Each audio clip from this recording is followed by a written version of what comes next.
Hi, it's Sam from Impressive Play, the company focused on facilitating the capture of detailed soccer stats to improve performance, improve team dynamics, and celebrate achievements. In this video, I'll explain how to capture scoring-related data for your team or the opposing team. In addition to the basic stats of assigning goals and assists, the Impressive Play app enables you to use your voice to record detailed scoring approach, goal placement, and missed shot data. In a moment, I'll demonstrate how to capture this information. When I do, you'll notice I'll be referencing areas on the field, such as the 18-yard penalty area and the 6-yard goal area. Of course, younger age groups use smaller fields, smaller penalty areas and goals. But to simplify the app for users, we thought it would be easier to reference the 18 as the penalty area and the 6 as the goal area for all age groups, no matter the field size.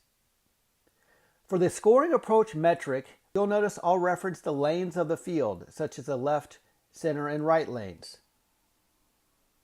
For the goal placement metric, I'll be referencing different regions of the goal as shown in the diagram. Now I'll simulate recording stats during a game. I'll use a similar approach most people would use when capturing stats with pen and paper.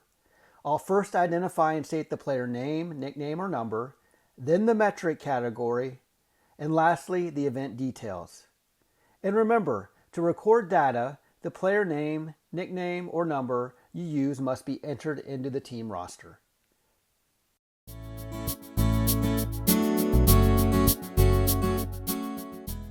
Here are a few examples of stat sequences you can take after you or the opposing team scores. To record, I simply go into the event, hit the record button, and then once the whistle blows, I start the recording. Charlotte, goal, high center, shot outside the 18. Annabelle, assist, pass back. Team, scoring approach, build up, center, give and go.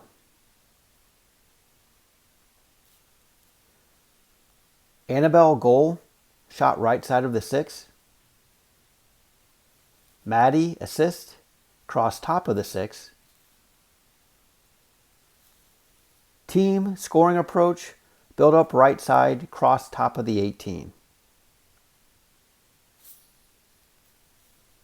Opponent, goal. Opponent, scoring approach, build up left side. Opponent, goal placement, high right. Charlotte, missed shot, off the left post.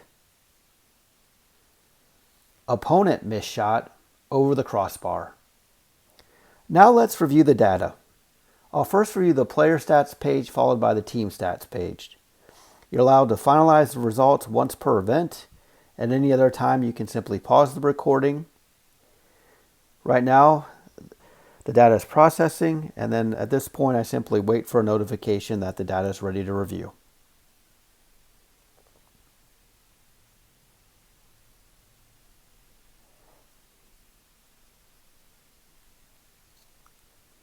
All right, there's the notification. Usually go back a page and click on the stats button. And as you can see, the goal totals quickly populated at the top. I can add a note in the middle, and then when I scroll down, I can look at the individual player data. First player that I collected stats on was Maddie. Maddie had an assist with a cross at the top of the 6. For convenience, I just recorded stats for the first 3 players on the roster. The next player was Charlotte. Charlotte had a goal. Shot was high center, shot outside the 18.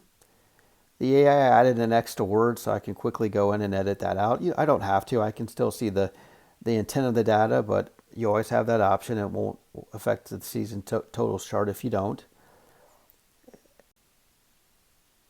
Charlotte also had some missed shots. And then we look at the third player was Annabelle. Annabelle had an assist. It was a pass back.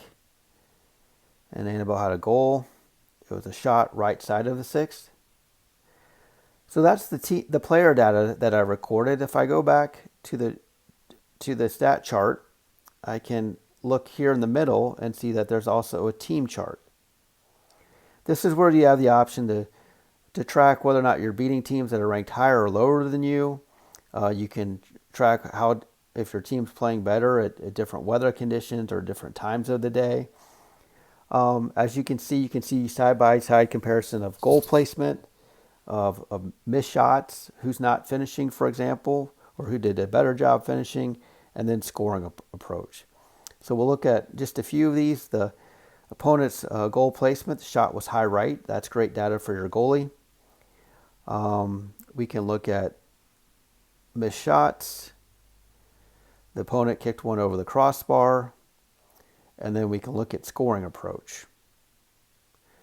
It was a build-up center, give and go, and a build-up on the right side, cross top of the 18. So there you have it. You have access to both player and team data. As you can see, I reference areas on the field to track where events occur.